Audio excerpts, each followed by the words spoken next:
நம்மளுடைய உற்பத்தி 4 மடங்கு கூடி இருக்கு. ஆனால் நம்மளுடைய செலவு 50 மடங்கு 40 மடங்கு கூடி இருக்கு. வேர் மரம் பெருசாக பெருசாக படரும். ஜாதிக்காய் ஆண்டாண்டு காலத்துக்கு நிற்கும். செலவை குறைச்சிட்டு ஊடு பயிரை பண்ணி அதுலேயும் ஜாதிக்காய் வரும். நம்ம பிளைன்ஸில் வரும். இப்போ 4 தென்னை மரத்துக்கு நடுமையத்தில் ஜாதிக்காய் போடுறோம். ஒரு ஏக்கருக்கு 60 ஜாதிக்காய் மரம் வைக்கலாம். ஒரு ஏக்கருக்கு 150 பாக்கு வைக்கலாம். இந்த பாக்கில் பூரா நம்ம மிளகு ஏற்றலாம். ஜாதிக்காயில் தாராளமாக 1500 ரூபா 2000 ரூபாய்க்கு வரும் ஒரு மரத்துக்கு. 1/2 கிலோ மிளகு வச்சாலும் 30-35 லட்ச ரூபா வருமானம் எடுக்க முடியும். அப்படி ஊடு பயிர் எடுத்தோம்னாத்தான் நம்ம விவசாயிகள் வாழ முடியும்.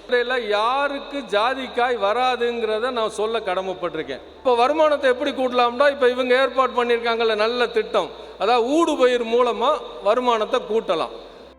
இந்த இனிய விழாவை மிகச்சிறப்பாக ஏற்பாடு செய்திருக்கின்ற ஈசா ஃபவுண்டேஷன் நிர்வாகத்தினருக்கும் இங்கு திரளாக வந்திருக்கின்ற நமது விவசாய நண்பர்களுக்கும் அயராது பாடுபட்டு கொண்டிருக்கின்ற தமிழ்மாறன் டீமிற்கும் நன்றி கலந்த வணக்கத்தை தெரிவித்துக் கொள்கிறேன். வணக்கம். இப்போ எனக்கு முன்னால் பேசினவங்க ஜாதிக்காய் விவசாயத்தை பற்றி சொல்லியிருக்காங்க. பின்னாலையும் வர்றவங்க விஞ்ஞானிகள்லாம் சொல்லுவாங்க. நான் உங்கள்கிட்ட ஒன்று சொல்கிறது, ஒரு காரியம் எடுத்தால் அதில் பாசிட்டிவ் இருக்கும், நெகட்டிவ் இருக்கும். அந்த அடிப்படையில் யாருக்கு ஜாதிக்காய் வராதுங்கிறத நான் சொல்ல கடமைப்பட்டிருக்கேன். ஒன்று, தண்ணி நிற்கக்கூடிய இடங்களில் ஜாதிக்காய் வராது. ஏன்னா நான் அனுபவப்பட்டிருக்கேன். அதை நான் உங்களுக்கு சொல்லிடுறேன். 15 வயசான மரம் கூட மழை பெஞ்சு தண்ணி நின்றதுனால அப்படி இலையெல்லாம் சுருங்கி அவங்க சகோதரி சொன்ன மாதிரி அப்படி மரம் பட்டுறது. அதை ஒன்றும் பண்ண முடியலை. அதனால் தண்ணி நிற்கக்கூடிய இடங்களில், களிக்கூர் மண் இருக்கக்கூடிய இடங்களில் தயவு செய்து அந்த எண்ணத்தை விட்டுருங்க. ஒன்று. அடுத்தது, வறட்சி இருக்க இடங்கள்லையும் வராது. ஏன்டா இப்போ நீங்கள் தண்ணி ஜாதிக்காய்க்கு தேவைப்படும். எப்படி தென்னை மரத்துக்கு கொடுக்குறத விட கொஞ்சம் கூட தான் தேவைப்படும். நான் தென்னைக்குள்ளே தான் போட்டிருக்கேன். தென்னையில் சம்டைம்ஸ் இந்த வறட்சி காலத்தில் 15 நாள் 20 நாள் கூட தண்ணி பாயாமல் இருக்கும். அப்போ தென்னையில் நமக்கு அந்த சிம்டம்ஸ் தெரியாது. ஆனால் ஜாதிக்காயில் காய் சுருங்கும், இலைகள்லாம் அப்படி சொனங்கி விழுக ஆரம்பிக்கும். அப்போவே நமக்கு தெரியும் நம்ம அதுக்கு தேவையான தண்ணியை கொடுக்கலைட்டு. ரெண்டாவது, அப்போ அது மாதிரி நேரங்கள் என்ன பண்ணுவோம்னா, நாங்கள் தென்னைக்கு கொடுக்குற தண்ணியை கொஞ்சம் குறைச்சிட்டு ஜாதிக்காய்க்கு எக்ஸ்ட்ரா ஒரு ரவுண்டு கொடுப்போம். அப்படி தான் காப்பாற்ற முடியும். அப்படி இல்லாட்டி சம்டைம்ஸ் என்னன்னாக்கா அந்த கைகள்லாம் வாடி வர ஆரம்பிச்சிடும். அந்த பக்க கையெல்லாம் கொஞ்சம் கொஞ்சமாக வாடி வரும். அதெல்லாம் வறட்சி. அதனால் தண்ணி இருக்கவங்க தான் இதை பற்றி சிந்திக்கணும். ஏன்னா நாளைக்கு எல்லாருமா சொல்லிட்டாங்க அப்படின்னு நினச்சிடக்கூடாது. அதனால் அதையும் சொல்லிடுறேன். அடுத்தது, நாற்று வாங்கி நடுறது. நான் எப்போவுமே கொஞ்சம் செலவை குறைச்சி தான் விவசாயம் பண்ணுறது. அந்த அடிப்படையில் நான் 1 வருஷம் 1.5 வயசான நாற்றை வாங்கி நடுங்க. அது பட் பண்ண நாற்றாக இருந்தாலும் சரி, விதையாக இருந்தாலும் பரவாயில்ல. விதையாக நட்டிங்கன்னாலும் ஒரு 4 வருஷம் 5 வருஷத்தில் ஈல்டு தெரிஞ்சு தான் ஆண் மரமா பெண் மரமாங்கிற ஒரு 3.5 வருஷம் 4 வருஷத்துக்கு தெரிஞ்சிடும். சகோதரர் சொன்னாங்க அது மாதிரி 4 வருஷத்தில் ஈல்டு தெரிஞ்சிடும். அது ஆண் மரமாக இருந்தால் பட்டிங் பண்ணிக்கலாம். அங்கிட்டு 1 வருஷம் 2 வருஷத்தில் ஈல்டுக்கு வந்துடும். 1 வருஷம் 1.5 வருஷத்தில் ஈல்டுக்கு வந்துடும். அதனால் சாதாரண நாட்டு செடியவே வாங்கி நடுங்க. அதை விட்டுட்டு இப்போ நிறைய இடங்களில் நாற்று விற்பாங்க. 500 ரூபா 1000 ரூபா 2000 ரூபா 3000 ரூபாய்க்கெல்லாம் கூட நாற்று இருக்குது. பட் பண்ண நாற்று அதெல்லாம் இவ்வளவு பெருசு இருக்கும். அதில் பூ இருக்கும், காயும் கூட இருக்கும். அந்த நாற்றெல்லாம் வாங்கி வைக்கிறேன்னா கொஞ்சம் ரிஸ்க்கு. என்னன்னாக்க வேர் மரம் பெருசாக பெருசாக படரும். அதை என்ன பண்ணியிருப்பாங்கன்னா, நாற்று தயாரிக்கிறாங்க ஒரு பையக்குள்ளேயே வச்சு அதோடைய வேரை பூரா அடக்கி வச்சுருப்பாங்க. அது நம்ம இடத்துல போடுறப்ப நம்ம இடத்துக்கு அடாப்ட் ஆகாது. அதோட வேரெல்லாம் சுருங்கி இருக்கும். அப்போ கொஞ்சம் இழப்பீடுகள் வரும். அதாவது கேஷுவாலிட்டிஸ், நிறையா கண்டுகள்லாம் பாடு போகும். அதோட உங்களுக்கு பணத்துக்கு பணமும் விரையும், இதுக்கும் நாற்றும் பாடு போகும். அதனால் அதை கொஞ்சம் யோசிச்சுக்கோங்க. இன்னொன்று சொல்லிடுறேன். இப்போ ஏன் நம்ம ஊடு பயிர் எதுனாலங்கிறதும் உங்களுக்கு தெரியணும். இங்கே இருக்கவங்களில் ஏறத்தாழ 60 வயசுக்கு மேலே விவசாயிகள்லாம் நிறையா இருக்கீங்க. அவங்களுக்கெல்லாம் 10-40 வருஷமாக நீங்கள் விவசாயம் பண்ணுவீங்க. அன்னைக்கு உள்ள நம்மளுடைய செலவுக்கும் இன்னைக்குள்ள செலவுக்கும் உங்களுக்கு வித்தியாசம் ஞாபகம் இருக்கும்னு நினைக்கிறேன். அன்னைக்கு நான் விவசாயத்துக்கு வந்தப்போ 87 ஒரு பொம்பளை ஆளுக்கு 5 ரூபா கொடுத்தோம்.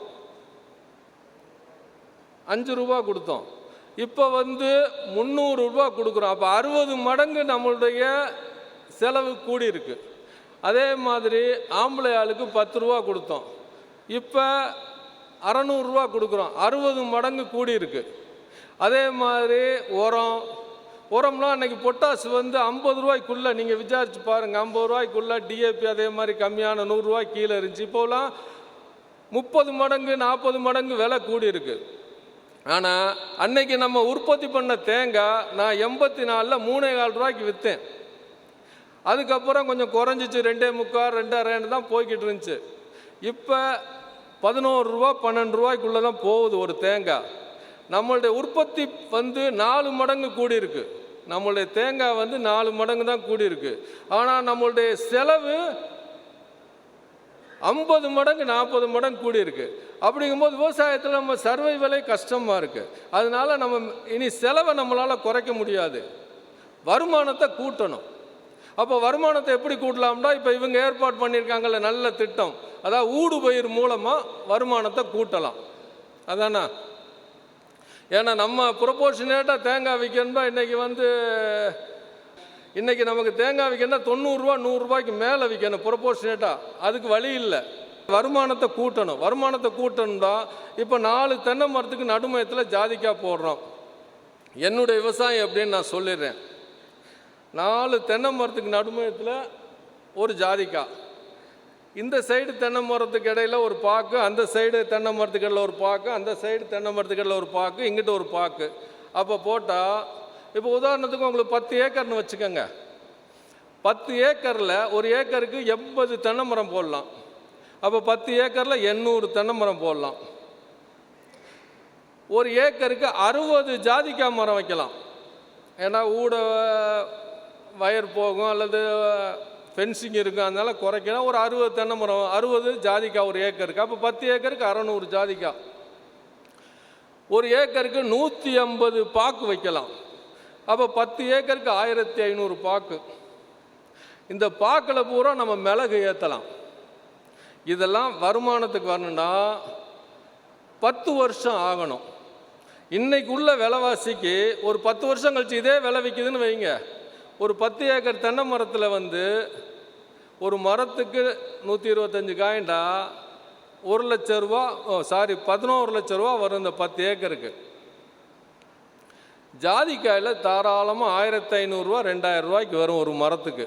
ஒரு 10 வருஷம் ஆகுறப்ப, முதல்ல இல்லை, ஒரு 10 வருஷம் ஆகுறப்ப 1500 ரூபா 2000 ரூபா வரும். அப்போ என்ன கணக்கு வருது? 600 மரத்துக்கு அதில் ஒரு 10 லட்ச ரூபா வரும். ஒரு பாக்கு இன்னைக்கு 400 ரூபா. இதே விலை ஒரு 10 வருஷம் கழித்து இருந்தாலும் ஒரு பாக்கில் நம்ம கான்ட்ராக்ட் விட்டோம்னா 400 ரூபா கிடைக்கும் ஒரு மரத்துக்கு. அப்போ 1500 மரத்துக்கு 6 லட்சம் ரூபா வரும். ஒரு மிளகு கொடியில், அதாவது நீங்கள் தனி மிளகா வச்சிங்கன்னா மரம் பாக்குடைய சுற்றளவு கம்மி. அப்போ அந்த கொடி அளவாக தான் ஏறும். இப்போ தனி உழவு மரம், தனி தேக்கு மரம்னா நிறையா சரம் விடும். 5 கிலோ 6 கிலோலாம் மிளகு உங்களுக்கு காஞ்ச மிளகு கிடைக்கும். நமக்கு குறைச்சி 1/2 கிலோ மிளகு வச்சாலும் கிட்டத்தட்ட 750 மிளகு வரும். 750 கிலோ மிளகு வரும். இதெல்லாம் கூட்டினீங்கன்னா ஒரு 30-35 லட்ச ரூபா வருமானம் எடுக்க முடியும். அப்படி ஊடு பயிர் எடுத்தோம்னாத்தான் நம்ம விவசாயிகள் வாழ முடியும். அதில் மெயினாக ஜாதிக்காயை பற்றி நான் ஒன்று சொல்கிறேன். ஜாதிக்காய் ஆண்டாண்டு காலத்துக்கு நிற்கும். நான் விதையில் போட்டு தான் உண்டாக்குனேன். அந்த விதை கல்லாறு பரளியார்லேயே நாற்று கொடுத்தாங்க. அப்போலாம் 10 ரூபான்னு நினைக்கிறேன் நான் வாங்கி போட்டப்போ. நான் வாங்கி போட்டு இப்போ 30 வருஷத்துக்கு மேலே ஆச்சு. இப்போ அவங்க நம்ம ஈசா ஃபவுண்டேஷன்லேருந்து நாற்று கொடுப்பாங்கன்னு நினைக்கிறேன். அது நாற்றே கொடுப்பாங்க. ஒன்றும் இல்லை, அதை வாங்கி போடுங்க. அது நல்லா வரும். அப்படி இல்லாட்டி அவங்கள்ட்டே சொல்லி பட்டிக்கு ஆளை கூட்டிக்கலாம். அவங்களே அந்த ரெஸ்பான்சிபிலிட்டி எடுத்துக்கிட்டு மக்களுக்கு உதவி செய்வாங்க, பட் பண்ணி கொடுப்பாங்க. அதனால் நீங்கள் ஜாதிக்காய் தயவு செய்து எல்லாம் நடுங்க. மார்க்கெட்டிங் ப்ராப்ளம் ஃப்யூச்சரில் வரலாம் நிறையா நடுறப்ப. ஆனால் அதுக்கு இந்த பொள்ளாச்சியில் ஒரு அசோசியேஷன் வச்சுருக்காங்க எக்ஸ்போர்ட் பண்ணுறதுக்கு. அதனால அதுக்கு அவங்களே கூட ஏற்பாடு பண்ணுவாங்க. நம்மளை தேடி வர ஆரம்பிச்சிருவாங்க. சரக்கு நம்மள்ட்ட இருக்குன்னா நம்மள்ட்ட தேடி வர ஆரம்பிச்சிருவாங்க. அதனால் செலவை குறைச்சிட்டு ஊடு பயிரை பண்ணி அதுலேயும் ஜாதிக்காய் வரும், நம்ம பிளைன்ஸில் வரும், அதெல்லாம் பார்த்துக்கிட்டு விவசாயம் பண்ணிக்கங்க. உங்கள் அனைவருக்கும் வாழ்த்துக்கள். ஹலோ, நன்றி ஐயா. இப்போ எல்லாத்தையும் கேட்ட கேள்வி தான். திண்டுக்கல் மாவட்டத்துலேயும் கடந்த வருடம் வந்து டெம்பரேச்சர் அதிகமாக இருந்துச்சு. அப்போ தான் ஜாதிக்காய் இழப்பு ஏற்பட்டுச்சு அவங்க மாவட்டத்தில். கட்டாயமாக இழப்பு ஏற்பட்டுச்சு. அதில் தென்னை மரத்தை விட ஜாதிக்காய் மரத்தில் அப்போ தான் கையை கொஞ்சம் ஒரு மரம் 2 மரத்தில் பட ஆரம்பிச்சிச்சு. நம்ம யார்கிட்ட கேட்க முடியும்? இறைவன்கிட்ட கேட்டோம். கரெக்டாக ஜனவரியிலேருந்து மழை இல்லை. பிப்ரவரி, மார்ச், ஏப்ரல், மே இல்லை. மேக்கு மேலே நமக்கு மழை கிடச்சிச்சு. ஆண்டவனேன்னு காப்பாற்றியாச்சு. அதனால் தண்ணி வேணும். அது வறட்சி இருந்தால் பாதிக்கும், வெயிலுக்கு பாதிப்பு உண்டாகும், கட்டாயம் பாதிக்கும். நீங்கள் தனியாக ஜாதிக்காய் மரம் போட்டு உண்டாக்க முடியாது. அதுக்கு சேடு கட்டாயம் வேணும், பார்த்துக்கங்க. நன்றிங்க ஐயா.